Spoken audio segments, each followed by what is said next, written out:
En julio de 1997, un hombre fue declarado muerto en una mesa de operaciones en la Ciudad de México. Los médicos dijeron que el corazón simplemente había fallado, que la anestesia había sido demasiado, que fue un accidente quirúrgico, una tragedia inesperada.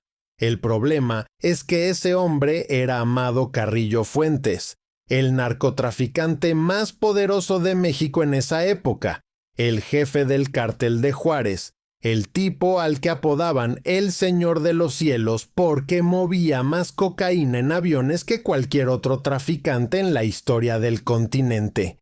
Y cuando una madre ve el cadáver de su hijo y dice en voz alta, sin dudar, que ese cuerpo no es el de su chamaco, uno tiene dos opciones: pensar que el dolor la enloquece, o pensar que la madre tiene razón y que alguien muy poderoso acaba de montar el fraude más audaz en la historia del narco mexicano.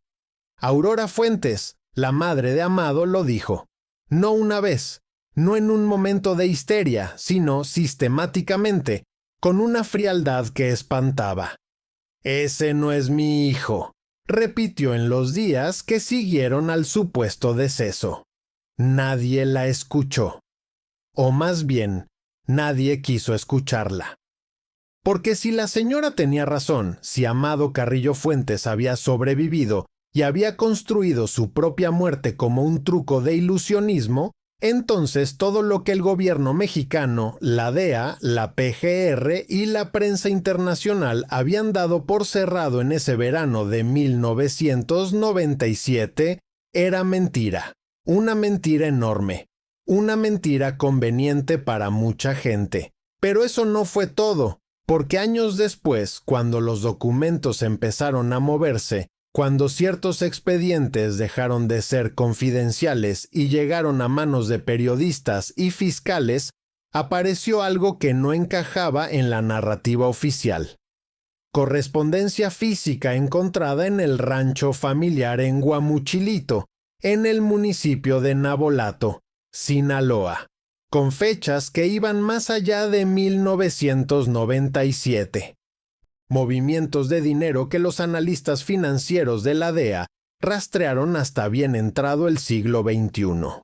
Y un expediente interno que esa misma agencia archivó, sin destruirlo, sin cerrarlo del todo, sin poner el sello de caso resuelto que normalmente marca el final de una investigación. Lo que vas a escuchar hoy no es una teoría de conspiración de Internet, es el hilo que nadie terminó de jalar y que lleva a lugares que todavía incomodan a personas que siguen vivas y en el poder. Si crees que México merece saber qué pasó de verdad aquella noche de julio, suscríbete ahora, porque este canal no archiva lo que otros prefieren olvidar. Hay 4 cosas que te voy a contar en este video. La primera tiene que ver con la muerte oficial y porque los propios forenses que firmaron el acta levantaron sospechas sin decirlas en voz alta. La segunda tiene que ver con lo que se encontró en Guamuchilito, un rancho que parecía abandonado pero que guardaba más secretos que cualquier archivo gubernamental. La tercera va a hacerte cuestionar quién realmente manejó el cártel de Juárez durante los años que siguieron a esa supuesta muerte.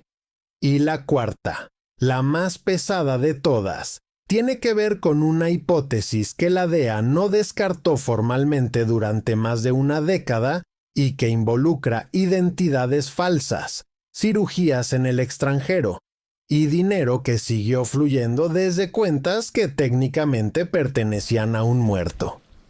Quédate hasta el final, porque las piezas sueltas solo tienen sentido cuando las ves juntas. Para entender por qué la muerte de Amado Carrillo Fuentes genera tantas preguntas, primero tienes que entender quién era este hombre y de dónde venía. Porque los monstruos no nacen con cuernos. Nacen en algún lugar concreto, con padres de carne y hueso, con una infancia que explica, aunque no justifica, todo lo que viene después. Amado Carrillo Fuentes nació el 17 de diciembre de 1956 en Guamuchilito, una pequeña localidad del municipio de Navolato, en el estado de Sinaloa. El mismo estado que ya entonces empezaba a convertirse en la cuna del narco mexicano moderno. Sus padres eran campesinos, gente de trabajo duro, tierra seca y pocos pesos. La zona en la que creció no tenía nada que envidiarle a la pobreza. Polvo, calor, trabajo en el campo desde que eras chamaco y la certeza de que si no salías de ahí por tus propios medios, te quedabas para siempre. El Sinaloa de los años 60 era un estado en el que la única movilidad social real que un muchacho sin palancas podía ver con sus propios ojos era la que le ofrecía el negocio de las drogas. No porque todos eligieran ese camino, sino porque ese camino se presentaba con una claridad que el trabajo honesto jamás podía igualar. Amado tenía un tío que se llamaba Ernesto Fonseca Carrillo, conocido en el mundo del narco como Don Neto. Si ese nombre te suena es porque Don Neto fue uno de los fundadores del Cártel de Guadalajara, la organización criminal que dominó el tráfico de drogas en México durante los años 70 y principios de los 80, y que terminó desmoronándose después del asesinato del agente de la DEA Enrique Camarena en 1985, un caso que sacudió la relación entre México y Estados Unidos hasta los cimientos. Tener a Don Neto como tío no era un detalle menor. Era, en términos prácticos, nacer con una puerta abierta hacia el mundo más peligroso y más lucrativo del país. Amado no entró de golpe. Las historias de ascenso en el narco no suelen ser explosivas en sus comienzos. Son lentas, casi burocráticas. Empezó trabajando en labores de vigilancia y logística para la estructura de su tío. Aprendió cómo funcionaba el negocio desde adentro, las rutas, los intermediarios, la lógica de los pagos, la forma en que la corrupción se administraba hacia arriba y hacia abajo. Era un alumno aplicado. No tenía el perfil del matón de película. Era observador, callado, estratégico. Los que lo conocieron en esa época dicen, según investigaciones periodísticas posteriores, que Amado tenía una inteligencia que no se traducía en bravuconería, sino en paciencia.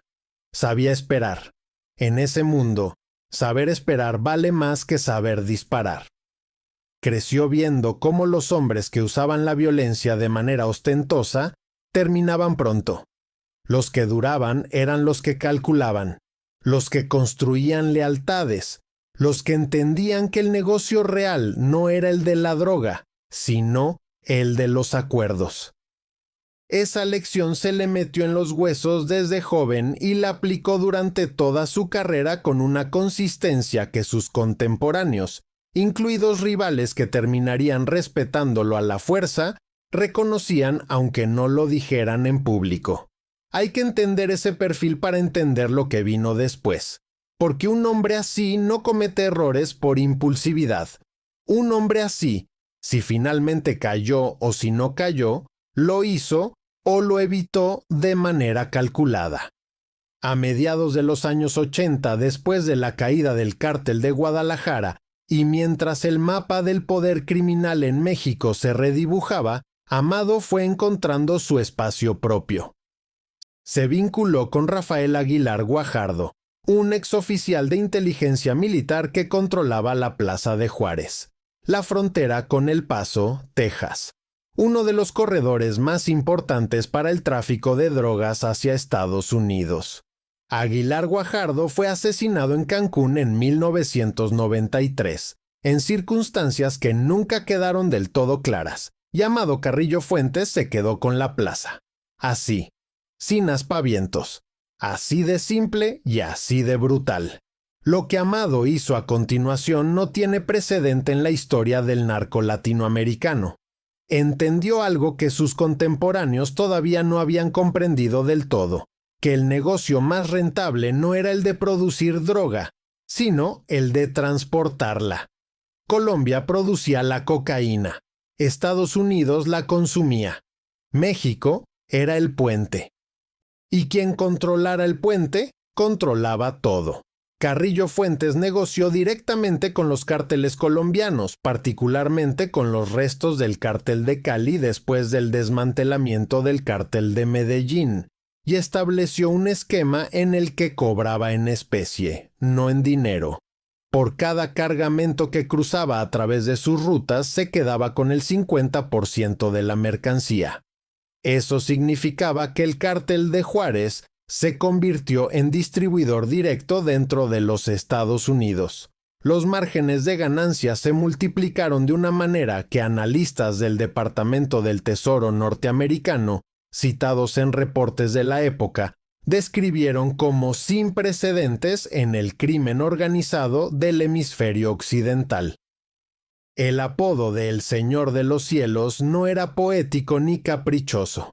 Amado Carrillo Fuentes operaba una flota de aviones Boeing 727 modificados que podían transportar toneladas de cocaína en un solo viaje. Algunos reportes periodísticos y documentos judiciales hablan de entre 20 y 22 aeronaves bajo su control directo en el momento de mayor poder de la organización. A mediados de los 90, el dinero que generaba era tan descomunal que, según reconstrucciones basadas en declaraciones de colaboradores que eventualmente cooperaron con autoridades estadounidenses, incluso los propios miembros del cártel tenían dificultades para contabilizarlo todo.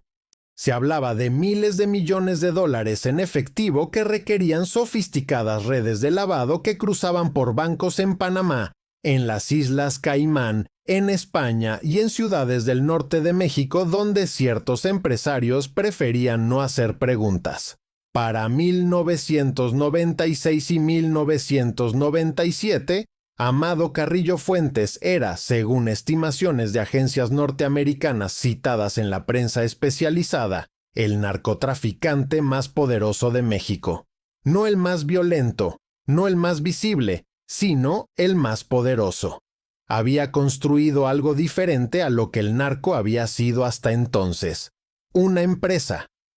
Una estructura corporativa del crimen que pagaba sobornos con la disciplina de quien paga una nómina, que tenía relaciones con funcionarios en múltiples niveles del gobierno mexicano que quedaron documentadas en investigaciones posteriores del Congreso de los Estados Unidos, y que operaba con una discreción que contrastaba radicalmente con la ostentación que caracterizaba a otros capos de la época.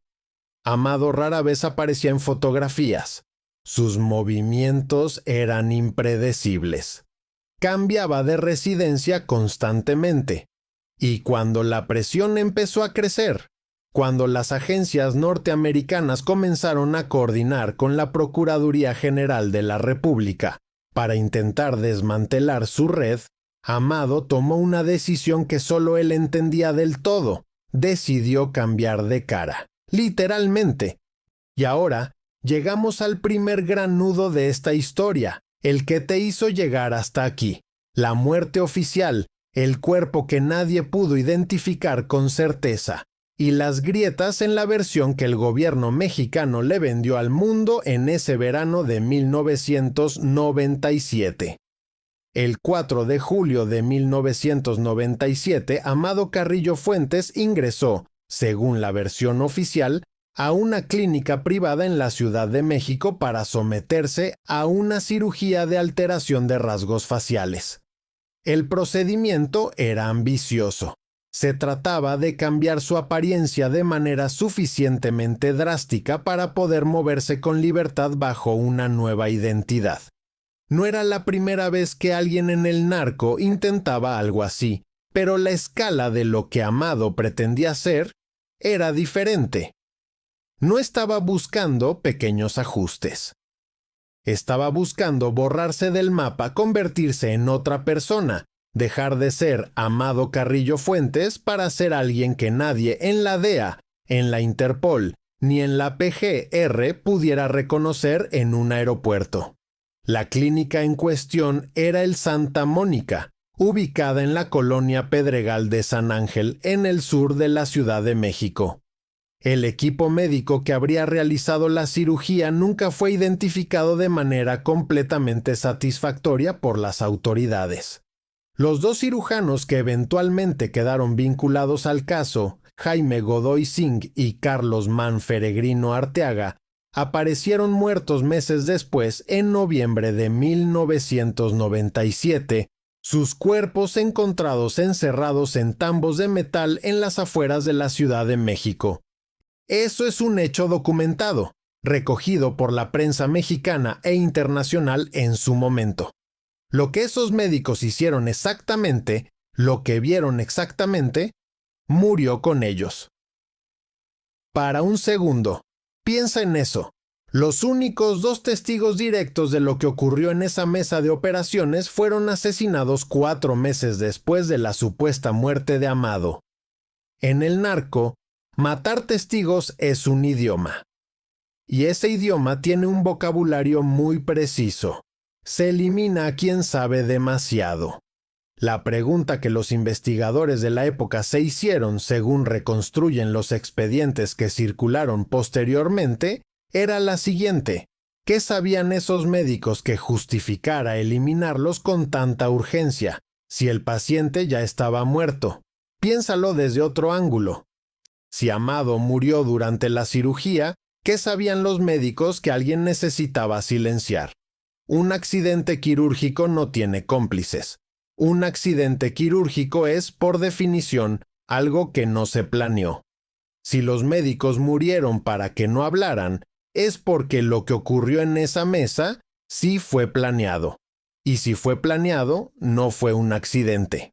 Esa es la lógica más básica del mundo, y sin embargo, es la lógica que la narrativa oficial ignoró sistemáticamente.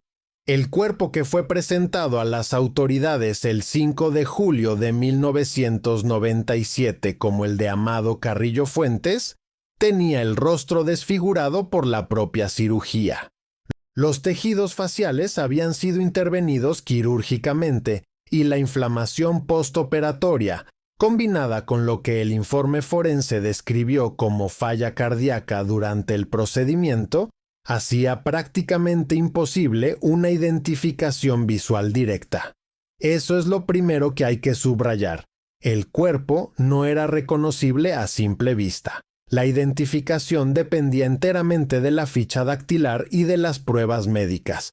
Los registros de identificación que se usaron provenían de los archivos de la Procuraduría General de la República. En ese contexto, con funcionarios que en años posteriores fueron señalados por sus vínculos con el propio Cártel de Juárez, en múltiples investigaciones y procesos judiciales que se desarrollaron durante la siguiente década, la pregunta sobre la cadena de custodia de esas huellas dactilares no es paranoica. Es la pregunta que cualquier investigador serio debería hacer. ¿Quién verificó que esas huellas pertenecían al cuerpo encontrado en la clínica y no a un archivo manipulado? ¿Quién supervisó el proceso de identificación? Si había conflicto de interés en algún eslabón de esa cadena. En condiciones normales, esas preguntas tienen respuestas fáciles. En el México de 1997, en el contexto de una institución que años después quedó señalada de tener funcionarios con vínculos con el cártel que se pretendía investigar, las respuestas no son fáciles. Son exactamente las preguntas que incomodan. Aurora Fuentes, la madre de Amado, fue llevada a reconocer el cuerpo.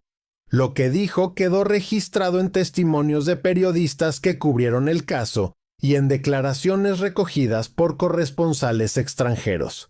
El cuerpo no era el de su hijo. No estaba histérica. No estaba colapsada. Estaba, según quienes la vieron en esos momentos, extraordinariamente serena. Con la serenidad de alguien que sabe lo que está viendo y sabe también que lo que ve no corresponde a lo que le están diciendo. Una madre reconoce a su hijo, incluso después de una cirugía, incluso después de años. La morfología del cuerpo, la forma de las manos, la constitución física. Esas cosas no las cambia un bisturí en una tarde. Aurora Fuentes dijo que no era Amado. Y eso debería haber detenido todo, no lo detuvo. Hay algo más que vale la pena agregar aquí, porque define el tono de lo que siguió. El gobierno mexicano tenía, en ese momento, una necesidad política específica de que Amado Carrillo Fuentes estuviera muerto. La presión norteamericana sobre el gobierno de Ernesto Zedillo era considerable. El proceso de certificación anual en el que el Congreso de los Estados Unidos evaluaba si México estaba cooperando suficientemente en la guerra contra las drogas era un mecanismo que ponía en juego miles de millones de dólares en asistencia y relaciones diplomáticas. En ese contexto, la muerte del narcotraficante más buscado del país era una victoria política de primera magnitud, independientemente de si era real o no. La pregunta incómoda es esta: ¿había incentivo institucional para certificar esa muerte incluso si existían dudas? La respuesta obvia es sí. Y cuando las instituciones tienen incentivo para que la verdad sea una cosa específica, la verdad tiene la mala costumbre de convertirse exactamente en esa cosa. El gobierno mexicano certificó la muerte. El caso fue cerrado oficialmente. Y la maquinaria de la narrativa pública, tanto en México como en Washington, se puso a procesar la noticia como lo que supuestamente era: la caída del hombre más buscado del país. Problema resuelto. Capítulo cerrado. Pero los problemas resueltos no generan expedientes que permanecen abiertos durante 15 años en los archivos de una agencia federal norteamericana. Y ese expediente existe. Llegaremos a él. Antes tengo que contarte lo que pasó cuando alguien decidió meterse al rancho familiar en Guamuchilito. Y ahora la segunda revelación que te prometí. Guamuchilito no es un lugar que aparezca en los mapas turísticos. Es una comunidad pequeña en el municipio de Navolato, al norte de la capital sinaloense, rodeada de tierras agrícolas, caminos de terracería y el silencio espeso que tienen los pueblos que guardan secretos porque saben que hablar en voz alta tiene consecuencias. El rancho familiar de los Carrillo Fuentes era conocido en la zona desde hacía décadas. No era un complejo ostentoso al estilo de lo que el imaginario popular asocia con los narcos. No había helipuertos visibles ni leones enjaulados en la entrada. Era una propiedad amplia, funcional, con construcciones que mezclaban lo utilitario con ciertos detalles que revelaban que quien la habitaba no era un campesino común. Pero discreta, deliberadamente discreta. En ese pueblo todo el mundo sabía de qué familia era, y todo el mundo sabía también que había ciertas preguntas que no se hacían. Los cateos a esa propiedad, que tuvieron lugar en diferentes momentos a lo largo de los años siguientes a 1997, y que quedaron documentados parcialmente en expedientes judiciales y en reportes periodísticos de investigación, publicados por medios sinaloenses y nacionales, revelaron algo que la narrativa oficial del caso Amado Carrillo Fuentes nunca supo integrar de manera satisfactoria. No fue un solo operativo. Fueron varias intervenciones a lo largo del tiempo, algunas formales, con órdenes de cateo libradas por juzgados federales en Culiacán, algunas que los propios documentos describen de manera oblicua como revisiones de inteligencia sin mayor especificación del marco legal que las autorizaba. En el mundo de las agencias de seguridad, cuando un documento dice revisión de inteligencia sin detallar quién ordenó qué, generalmente hay una razón para esa vaguedad. Y la razón generalmente es que lo que se hizo no resistía demasiado escrutinio formal. El primer cateo formal de relevancia posterior a la muerte de Amado ocurrió en el año 2000, 3 años después de la supuesta muerte. Para entonces, el rancho tenía la apariencia de una propiedad que había sido parcialmente vaciada pero no completamente abandonada. Había mobiliario, había víveres, había señales de ocupación reciente que los agentes que realizaron el operativo no pudieron atribuir específicamente a ningún miembro identificado de la familia. No era la escena de una propiedad en duelo, era la escena de una propiedad en uso, lo que los documentos de investigación y los reportes periodísticos de la época describen como hallado en esas revisiones posteriores a 1997 incluye correspondencia física. Cartas, documentos en papel, no correos electrónicos, no registros digitales, papeles físicos escritos a mano o mecanografiados, que algunos de los analistas que los examinaron describieron como parte de una comunicación sostenida con personas cuya identidad nunca fue completamente establecida, al menos no en los documentos que se hicieron públicos. La relevancia de esa correspondencia no radica únicamente en su contenido, sino en sus fechas. Según los reportes que circularon entre analistas y que fueron recogidos por periodistas de investigación especializados en el crimen organizado transnacional, varios de esos documentos llevaban fechas posteriores a julio de 1997.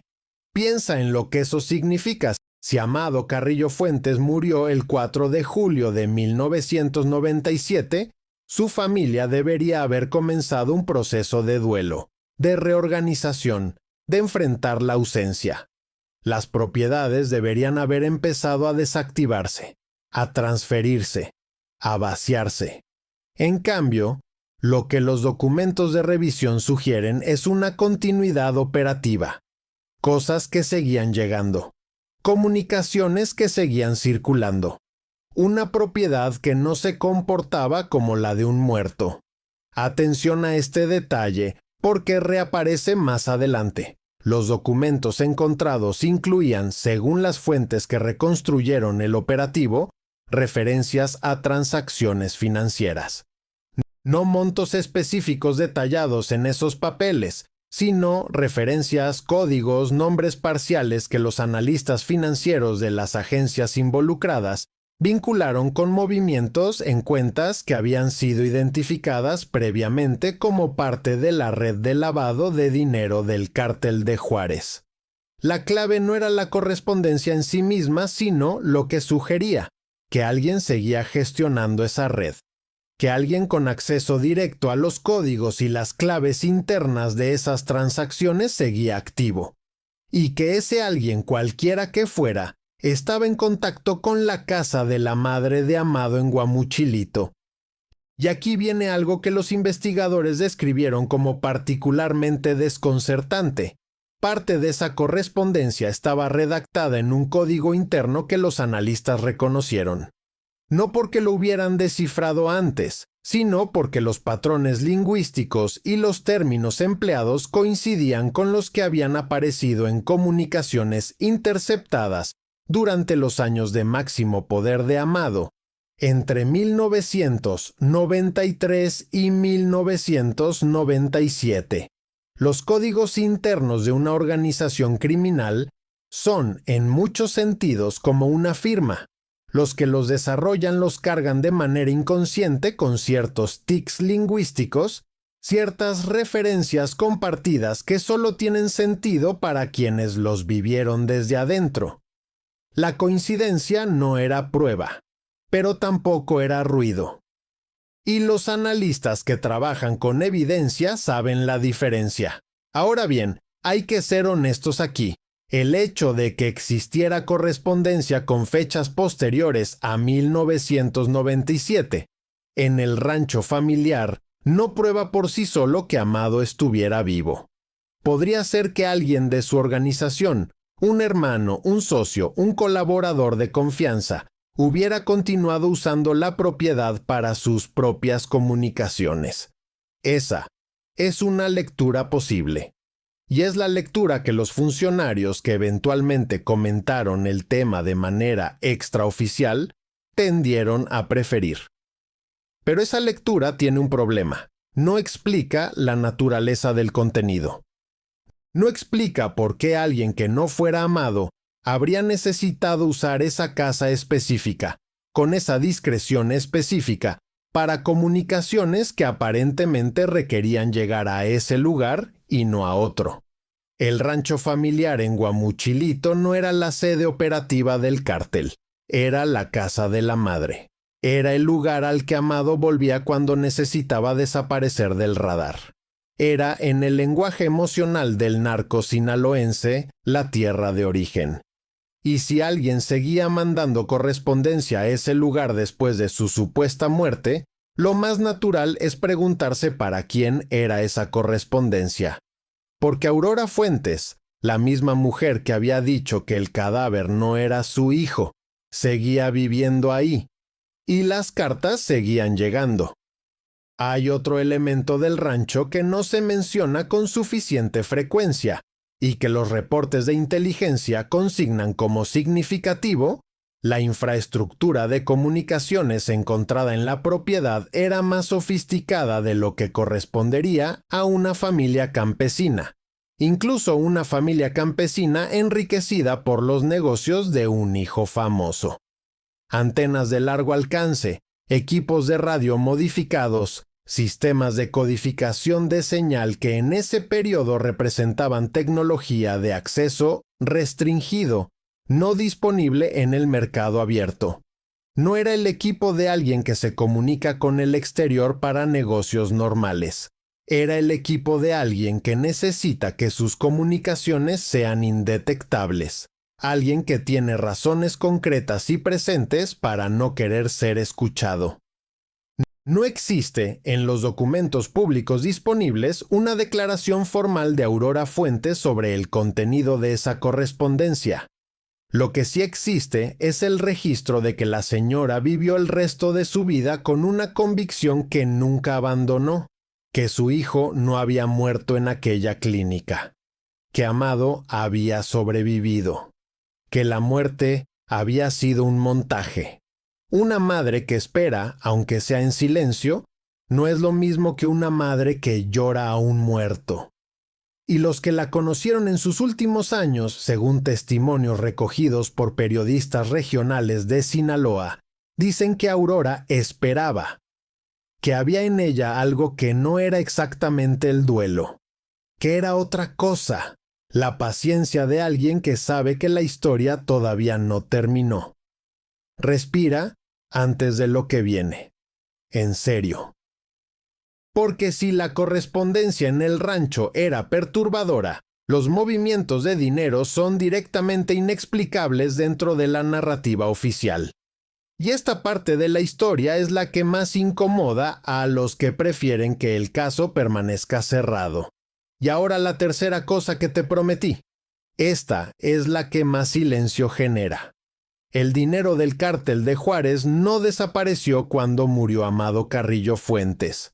Eso, en sí mismo, no sería extraordinario. Las organizaciones criminales sobreviven a sus líderes y el cártel continúa operando bajo la dirección de sus hermanos, particularmente Vicente Carrillo Fuentes, conocido como el Viceroy.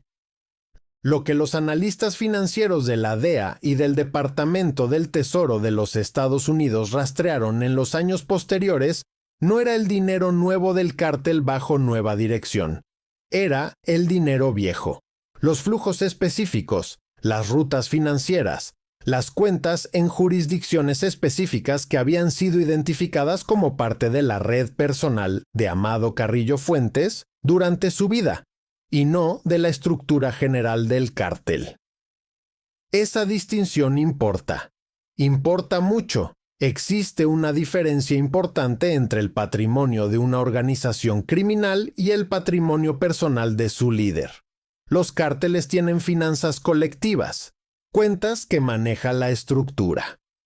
Pero los grandes capos también tienen su propio dinero, sus propias cuentas, sus propias inversiones, gestionadas con una capa adicional de secreto que ni siquiera los colaboradores más cercanos conocen completamente. Esas cuentas personales deberían, lógicamente, congelarse cuando el titular muere. Deberían volverse inaccesibles o eventualmente transferirse a herederos identificables.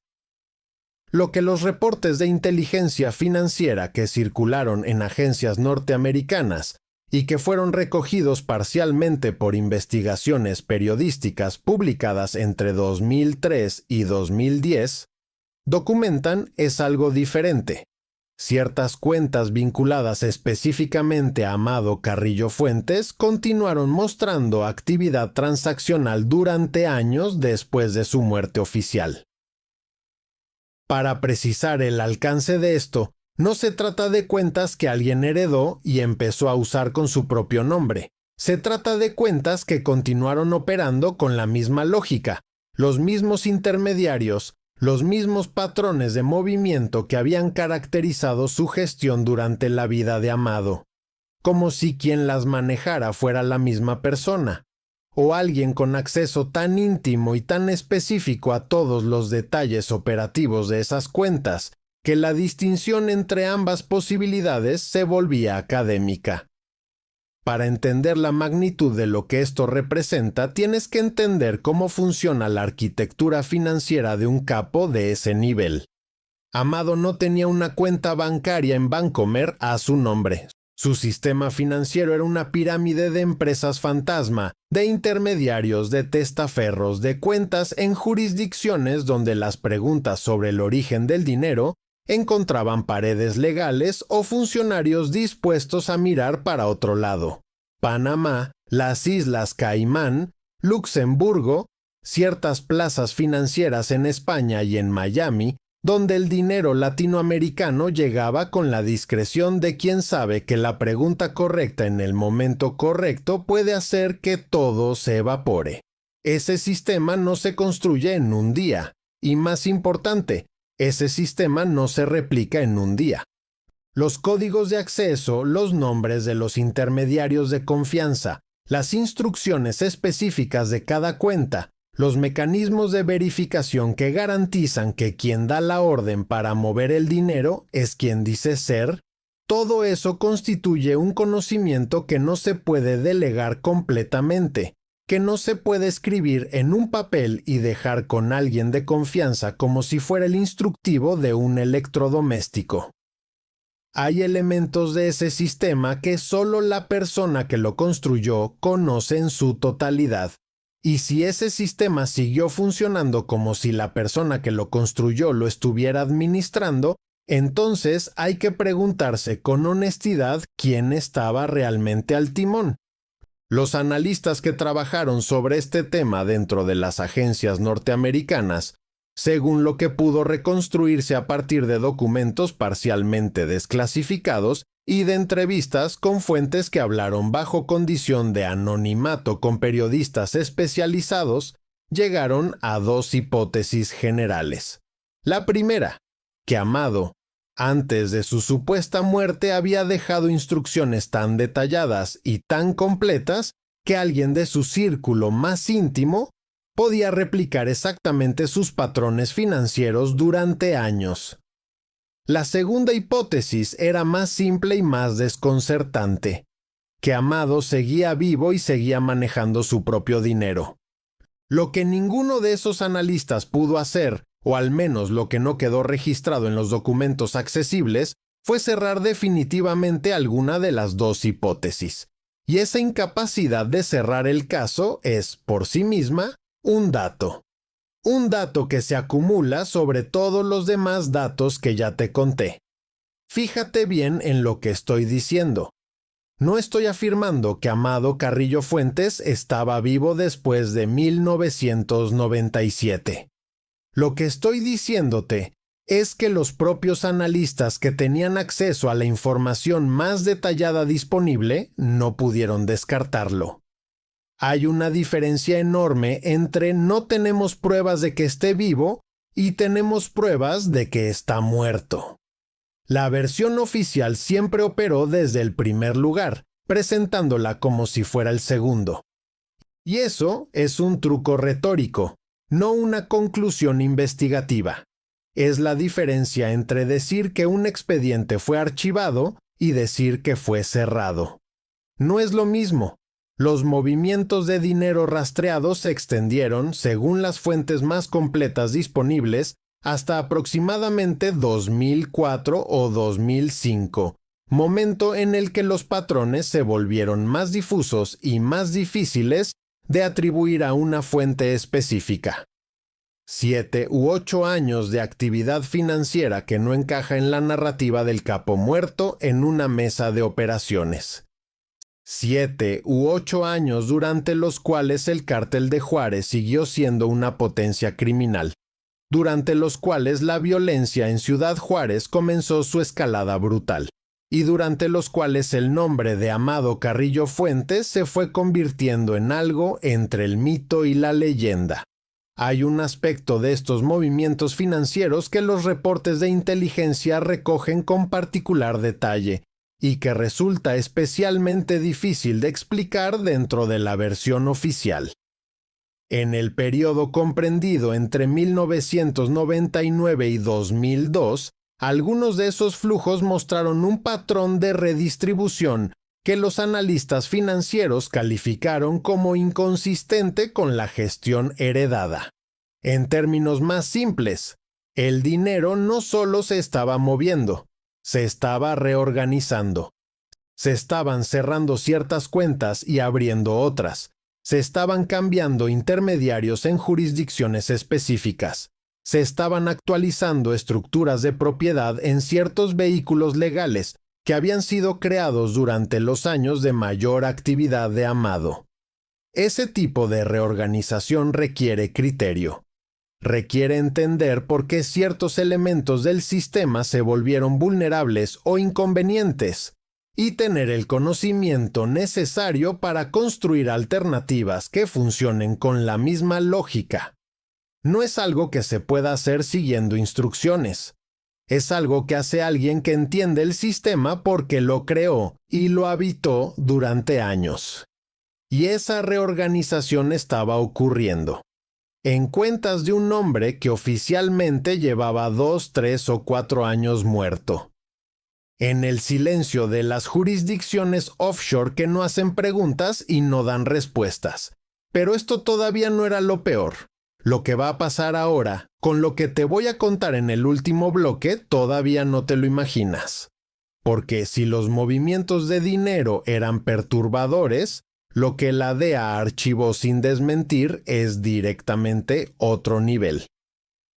Antes de llegar a lo más pesado, tengo que contarte algo más sobre el contexto en el que todo esto ocurría, porque sin ese contexto, la última revelación no tiene el peso que merece. Los años posteriores a 1997 fueron, para México, un periodo de transformación política acelerada. En el año 2000, el PRI perdió la presidencia por primera vez en 71 años. Vicente Fox llegó al poder con la promesa implícita de que un México diferente podía existir, de que las complicidades entre el poder político y el crimen organizado que habían caracterizado décadas de partido único podían romperse. Esa promesa, como sabemos hoy, resultó más complicada de cumplir de lo que parecía en el discurso de Victoria. La relación entre el Estado mexicano y los cárteles no es un interruptor que se apaga con un cambio de gobierno. Es una arquitectura construida durante décadas, con cimientos que van mucho más profundo que los funcionarios visibles. Cambiar de presidente no es lo mismo que cambiar el sistema. Y el sistema, en México, siempre ha sabido sobrevivir a los presidentes. En ese contexto, el expediente del caso Amado Carrillo Fuentes ocupaba un lugar peculiar dentro de las agencias norteamericanas. Desde la perspectiva de Washington, el caso había sido cerrado en 1997 con la muerte oficial. Pero dentro de los equipos de análisis específicos que seguían las finanzas del cártel de Juárez y sus ramificaciones internacionales, existía lo que varios de los analistas involucrados describieron posteriormente en los términos más cuidadosos posibles como inquietud sostenida, no certeza, no prueba, pero tampoco clausura. La inquietud de quien sabe que algo no cuadra y no puede decirlo en voz alta porque no tiene el tipo de evidencia que resiste un tribunal, pero tampoco puede mirar para otro lado porque los datos siguen acumulándose. Un dato que merece atención especial. Las agencias norteamericanas que rastreaban a Amado nunca publicaron oficialmente una alerta de cierre del caso. En el lenguaje burocrático de las agencias de inteligencia y de cumplimiento de la ley, cerrar un caso tiene un procedimiento específico. Se documenta la muerte o captura del objetivo, se archiva la investigación con una clasificación específica de cierre y los recursos humanos y financieros asignados se redirigen a otras prioridades. Ese procedimiento completo, aplicado de manera unívoca al caso de Amado Carrillo Fuentes, no aparece en los registros que pudieron ser examinados mediante solicitudes de desclasificación parcial y que fueron analizados por periodistas de investigación norteamericanos y mexicanos durante la primera década del siglo XXI. Lo que sí existe es un expediente que, según las fuentes que pudieron aproximarse a él, llevaba una clasificación de caso activo bajo revisión durante un periodo que se extendió muy por encima de lo que sería razonable para un sujeto confirmado como muerto. No es un detalle menor. Las agencias norteamericanas tienen protocolos muy estrictos para la gestión de expedientes. Un caso que permanece abierto es un caso en el que alguien, en algún nivel de la estructura, cree que todavía hay algo que investigar. No necesariamente que el objetivo está vivo, pero sí que la historia no está completamente contada. Y cuando la DEA decide que la historia no está completamente contada, generalmente tiene sus razones. Y ahora sí, ahora viene lo más pesado, la cuarta revelación. Respira, en serio. Lee esto otra vez en tu cabeza si necesitas. Lo que voy a contarte ahora es la hipótesis que la DEA construyó de manera interna, que nunca presentó como conclusión oficial, que nunca desmintió de manera explícita cuando fue recogida por periodistas de investigación, y que todavía hoy, si uno sabe dónde buscar, aparece en los márgenes de ciertos documentos de inteligencia como una pregunta sin respuesta definitiva. La hipótesis es esta. Amado Carrillo Fuentes no murió el 4 de julio de 1997. Sobrevivió a la cirugía, o la cirugía nunca ocurrió de la manera en que fue reportada, y el cuerpo que fue certificado como suyo pertenecía a otra persona, identificada de manera fraudulenta gracias a la complicidad de funcionarios dentro de la Procuraduría General de la República. Después de esa muerte simulada, Amado se movió fuera de México bajo una identidad diferente, producto de cirugías realizadas no en la Ciudad de México sino en el exterior, posiblemente en Brasil, posiblemente en Colombia, posiblemente en España, dependiendo de qué versión de los reportes de inteligencia se esté leyendo. Y desde esa nueva identidad, durante un periodo que los analistas estiman con distintos márgenes entre 5 y 10 años después de 1997, continuó supervisando, al menos de manera parcial, sus intereses financieros y, posiblemente, ciertos aspectos estratégicos de la organización que había construido. Para entender por qué esta hipótesis no fue descartada, tienes que entender qué la sostiene. No es una sola pieza de evidencia. Es la confluencia de varias anomalías que, tomadas de manera aislada, pueden tener explicaciones alternativas, pero que juntas forman un patrón que los analistas no podían ignorar.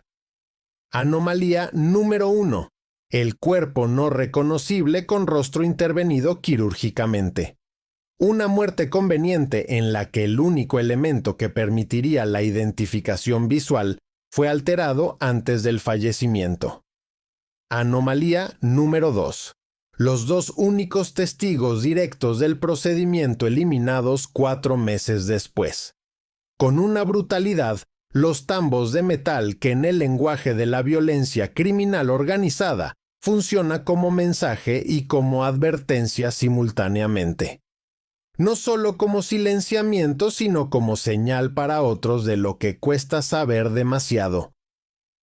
Anomalía número 3. La madre dice que no es su hijo. Sin histeria, sin colapso emocional, con una serenidad que los testigos de ese momento describieron como la de alguien que sabe la verdad y sabe también que decirla no va a cambiar nada porque la decisión ya fue tomada por encima de ella. Anomalía número 4. Correspondencia en el rancho familiar con fechas posteriores a julio de 1997, usando códigos internos consistentes con los patrones de comunicación de Amado durante su periodo activo. Anomalía número 5. Movimientos en cuentas financieras específicamente vinculadas a Amado, con patrones operativos consistentes con gestión directa, que incluyen reorganización activa de estructuras durante años después de su muerte oficial. Anomalía número 6, y esta es la que más silencio genera cuando aparecen conversaciones entre especialistas. Existen reportes de inteligencia, nunca desmentidos formalmente, que documentan avistamientos de un individuo que coincide con la descripción de Amado Carrillo Fuentes bajo identidad modificada en al menos 2 países distintos durante los 5 años posteriores a 1997. Los reportes hacen referencia específica a Argentina y a España. Avistamientos reportados por informantes que históricamente habían sido considerados confiables por las agencias que los gestionaban, y que en ambos casos fueron seguidos de vigilancia que no produjo captura, pero tampoco produjo descarte definitivo. Ahora bien, los avistamientos de alguien que coincide con la descripción son el tipo de evidencia más frágil que existe en inteligencia. Los analistas lo saben, y es la primera razón por la que la hipótesis nunca fue presentada como conclusión. Un hombre con características físicas similares, especialmente después de cirugías que alteran rasgos específicos, pero no pueden cambiar la constitución corporal general, puede ser confundido. Eso es cierto, pero 6 anomalías que apuntan en la misma dirección no son casualidad. Son una acumulación que exige, al menos, una pregunta honesta. La pregunta que nadie en el aparato oficial mexicano se hizo de manera pública y que las agencias norteamericanas mantuvieron en los márgenes de sus expedientes durante años es esta. ¿Quién se beneficiaba de que Amado Carrillo Fuentes estuviera muerto, aunque no lo estuviera? La respuesta tiene varias capas. Los cárteles rivales, que en 1997 todavía no eran lo suficientemente fuertes para haberlo eliminado directamente, sí se beneficiaban de su desaparición del tablero. El gobierno mexicano, que estaba bajo presión norteamericana brutal para mostrar resultados concretos en la guerra contra el narco, tenía un incentivo enorme para certificar la muerte de su objetivo más visible. Y el propio Amado, si decidió desaparecer de manera voluntaria, se beneficiaba de la protección de una muerte oficial que hacía que las agencias norteamericanas oficialmente dejaran de buscarlo. 3 partes, 3 beneficiarios. Y ninguna de las 3 tenía incentivo para reabrir el caso. Para que descanses un poco de las anomalías y los números, déjame pintarte una imagen. Imagínate ser Amado Carrillo Fuentes en 1997. Tienes 40 años. Eres el hombre más poderoso del narco mexicano. Y también eres el más buscado. La DEA está encima tuyo. El gobierno mexicano, bajo presión de Washington, está en un proceso de desmantelamiento que ya cobró algunas cabezas de gente cercana a ti. Sabes porque tienes informantes en todas partes que más temprano que tarde alguien va a entregar suficiente información para que lleguen a ti. Eres inteligente, eres paciente y llevas toda tu vida construyendo el negocio más lucrativo del continente. ¿Qué haces? La respuesta más inteligente para alguien con los recursos que Amado tenía no es seguir corriendo. Es desaparecer completamente. crear una muerte que le permita existir sin ser perseguido. Es, en cierta manera, la misma lógica con la que manejó su negocio toda la vida. Nunca confrontar de frente cuando puedes resolver por la tangente. El hombre que movía toneladas de cocaína en aviones sin que durante años nadie pudiera probarlo era perfectamente capaz de concebir y ejecutar su propia desaparición. Tuvo los cómplices necesarios para hacerlo. Sin lugar a dudas, tenía funcionarios de la PGR en nómina. Tenía médicos que hacían lo que se les pedía, y el hecho de que esos médicos fueran eliminados después sugiere que la complicidad tenía un precio que alguien no estaba dispuesto a pagar indefinidamente. Tenía dinero para comprar identidades, para financiar cirugías en el extranjero, para construir una nueva vida desde cero en un país donde nadie lo conocía. La pregunta no es si tenía los medios, la pregunta es si lo hizo. Hay un elemento adicional que los reportes de inteligencia más detallados incluyen y que resulta difícil de contextualizar. La hipótesis de la DEA no surgió de la nada. Surgió en parte de información proporcionada por colaboradores internos del propio Cártel de Juárez, que en distintos momentos entre 1998 y 2003 decidieron cooperar con las autoridades norteamericanas. Esas personas que hablaron a cambio de protección o de reducciones de cargos en procesos penales abiertos en los Estados Unidos no dieron una versión unánime de los hechos. Pero varios de ellos, de manera independiente, hicieron referencias a instrucciones que llegaban desde fuera del país, a comunicaciones que no venían de Vicente Carrillo Fuentes, sino de otra fuente cuya identidad no era mencionada de manera directa, pero que los análisis de contexto sugerían que podía ser el propio Amado. No es evidencia concluyente. En inteligencia, los colaboradores tienen incentivos propios para exagerar o para dar a sus interlocutores lo que creen que quieren escuchar. Eso siempre tiene que tenerse en cuenta.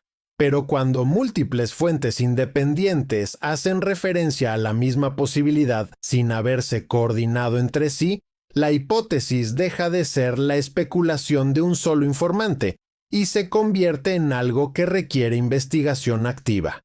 Eso es exactamente lo que explica por qué el expediente permaneció abierto. Eso es exactamente lo que explica por qué nadie puso el sello de caso cerrado. Y esa pregunta, después de todo lo que te acabo de contar, no tiene una respuesta definitiva en los archivos disponibles. Lo que sí tiene es una respuesta en el expediente que la DEA mantuvo abierto durante años. Un expediente que no dice caso cerrado. Un expediente que dice, en el lenguaje cuidadoso de las burocracias que saben que pueden equivocarse, pero no pueden permitirse decirlo en voz alta, que la muerte de Amado Carrillo Fuentes es un asunto que requiere revisión continuada. Eso no es nada, eso es todo. Hay una última pieza en este rompecabezas que quiero darte antes de cerrar. En 2001, 4 años después de la muerte oficial de Amado, un periodista de investigación mexicano cuyo nombre quedó protegido en los materiales disponibles porque su trabajo en aquella época lo ponía en riesgo, Real publicó, en una revista de circulación nacional, una nota que no generó el impacto que merecía. En esa nota, basada en fuentes dentro de la estructura financiera del Cártel de Juárez que habían decidido hablar bajo condición de anonimato, se documentaba que ciertas decisiones estratégicas dentro del cártel en ese periodo no podían explicarse únicamente por la dirección de Vicente Carrillo Fuentes. No porque Vicente fuera incompetente, sino porque esas decisiones llevaban una marca específica, la lógica de alguien que conocía el negocio desde sus cimientos, desde sus primeras rutas en los años 80, desde los acuerdos originales con los colombianos. Una lógica que, según esas fuentes, era demasiado coherente con la manera en que Amado había operado siempre para ser simplemente el resultado de su herencia organizacional. Ese artículo fue ignorado por la prensa internacional. En México fue recibido con escepticismo.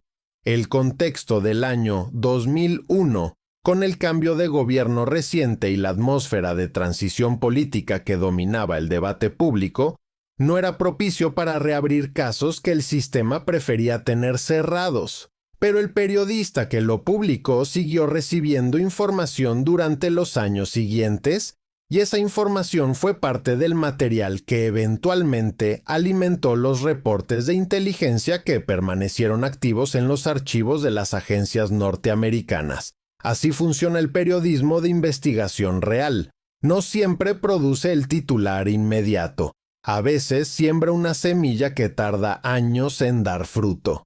Y a veces ese fruto es incómodo para gente que tiene el poder de hacer que el árbol desaparezca si quiere. No se puede saber hoy, con la información disponible, qué pasó realmente con Amado Carrillo Fuentes después del 4 de julio de 1997. Eso es la verdad honesta.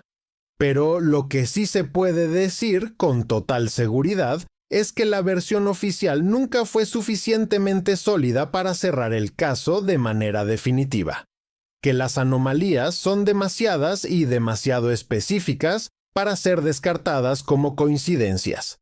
Y que el expediente que permanece en los archivos de las agencias norteamericanas sin el sello de caso cerrado es, en sí mismo, una respuesta. No la respuesta que quisiéramos, pero una respuesta al fin. Lo que va a pasar ahora no lo conocemos. Nadie sabe si algún día algún archivo se desclasifica completamente y arroja luz definitiva sobre lo que ocurrió. Nadie sabe si alguien que estuvo cerca de Amado decidirá algún día hablar con la claridad suficiente para zanjar la pregunta. Lo que sí sabemos es que la historia oficial de México está llena de casos que se dieron por cerrados y que no lo estaban. El asesinato de Colosio, la masacre de Acteal, Ayotzinapa. Cada uno de esos casos tiene su propio expediente que alguien, en algún lugar, mantiene abierto porque sabe que la versión pública y la versión real no son la misma cosa. Y cada uno de esos casos tuvo su momento en el que la versión oficial se impuso, no porque fuera verdadera, sino porque era conveniente. El caso de Amado es uno más en esa lista, una lista que sigue creciendo. Y aquí llegamos al lugar donde esta historia deja de ser solo la historia de un narcotraficante y se convierte en algo más grande y más incómodo. México tiene un problema estructural con la verdad. No es un problema reciente ni es exclusivo de ningún partido, de ninguna generación de funcionarios, de ninguna administración en particular. Es un problema que viene de lejos y que tiene que ver con la forma en que el poder se construyó en este país. Sobre acuerdos opacos, sobre complicidades no dichas, sobre la conveniencia compartida de ciertos silencios. El caso de Amado Carrillo Fuentes es un ejemplo extremo de ese problema, pero no es un caso aislado. Es el tipo de historia que es posible en un sistema donde la corrupción no es un accidente sino una arquitectura. No es el resultado de que llegaron los hombres malos y rompieron algo que funcionaba bien. Es el resultado de que el sistema siempre estuvo construido para que ciertos hombres pudieran hacer ciertas cosas sin rendir cuentas a nadie. Y esa arquitectura no se desmonta cambiando un presidente o firmando un tratado de cooperación. Cuando uno le pregunta a un mexicano promedio qué piensa de este tipo de historias, la respuesta más común no es el asombro, sino una especie de resignación amarga. Ya sabía que algo así había pasado. Con este país, ¿qué esperar? Esa resignación es comprensible. Es el resultado de décadas de mentiras institucionales acumuladas hasta el punto en que la incredulidad se convierte en una respuesta de supervivencia. Pero esa resignación también es peligrosa, porque cuando una sociedad deja de asombrarse, deja también de exigir. Y cuando deja de exigir, los que tienen el poder para montar muertes falsas, para proteger expedientes convenientes y para eliminar testigos incómodos tienen vía libre para seguir haciéndolo. La resignación no es sabiduría. La resignación es el resultado final que el sistema busca producir en ti. Es la victoria del poder sobre la memoria. Lo que esta historia dice sobre México no es que el país está perdido. Es que el país tiene una deuda enorme con su propia memoria. Con los casos que se cerraron antes de tiempo. Con las madres que dijeron la verdad y no fueron escuchadas. Como Aurora Fuentes en esa sala donde le presentaron un cadáver que ella sabía que no era su hijo. Con los periodistas que encontraron las piezas y no encontraron el eco suficiente para que la historia tuviera el peso que merecía. Con los analistas que mantuvieron los expedientes abiertos porque no podían, en conciencia, ponerles el sello de cerrado a historias que todavía respiraban. Esas personas son el único anticuerpo real que tiene una democracia contra el poder que miente. Y en México, esas personas han pagado precios muy altos por hacer su trabajo. Precios que el sistema espera que sirvan de advertencia para los que vienen después. Si llegaste hasta aquí es porque algo en todo esto te importa, y si te importa, entonces tienes una responsabilidad mínima, seguir haciendo preguntas. No necesariamente sobre Amado Carrillo Fuentes, cuya historia personal ya forma parte de un pasado que probablemente no va a revelar sus últimos secretos en el corto plazo, sino sobre el patrón, sobre la lógica de un sistema que convierte la impunidad en norma y la verdad en excepción. Esa pregunta hecha con persistencia, con datos, con nombres concretos y fechas exactas, es lo único que eventualmente fuerza las puertas de los archivos que alguien prefiere mantener cerrados. Vos conocés el patrón ahora, tienes los datos. La pregunta es, ¿qué haces con ellos? La semana que viene vamos a abrir otro de esos archivos. Te voy a contar la historia de Raúl Salinas de Gortari y el dinero que apareció en Suiza, en cajas registradas bajo nombres de personas que oficialmente no tenían ninguna relación con él, y lo que eso dice sobre cómo se construyó el México de los años 90 desde adentro del propio gobierno. Es una historia que tiene más conexiones con el narco de las que el discurso oficial jamás admitió. Hay nombres en ese expediente que vas a reconocer. No te la pierdas. Suscríbete si no quieres perderte ninguno de estos videos, porque este canal existe para contar lo que otros prefieren silenciar. Y si ya estás suscrito, comparte esto con alguien que todavía crea que la historia oficial de México es suficiente. Que sepan que no lo es. Y antes de que te vayas, dime una cosa. ¿Crees que México va a saber alguna vez la verdad completa sobre Amado Carrillo Fuentes? ¿O los hombres que llegan tan arriba siempre encuentran la puerta de escape que el resto de los mortales nunca tiene? Contame abajo, leo todo. Hay algo que no mencioné antes y que quiero agregar aquí, porque es el tipo de dato que parece menor, pero que en realidad lo dice todo sobre cómo funcionan estas historias en México. Cuando los cateos al rancho de Guamuchilito produjeron evidencia que no encajaba con la narrativa oficial, lo esperable habría sido que esa evidencia generara un proceso formal de revisión del caso. Un expediente nuevo. Una investigación paralela. Algo. Lo que ocurrió fue exactamente lo contrario. Los materiales encontrados fueron procesados de manera interna, sin que se generara un expediente público vinculado al caso Amado Carrillo Fuentes, y los analistas que trabajaron sobre esos materiales lo hicieron en una especie de limbo burocrático donde sus conclusiones no alimentaban ningún proceso oficial, sino que quedaban almacenadas en reportes internos que circulaban entre un número muy reducido de personas. Esa es la manera en que el sistema gestiona las verdades incómodas. No las destruye, porque destruir documentos tiene sus propios riesgos legales, sino que las entierra en capas de clasificación y de procedimiento donde nunca llegan a la superficie. Están ahí, pero nadie las ve. Y si nadie las ve, para efectos prácticos es como si no existieran. Eso también explica por qué esta historia no explotó en su momento.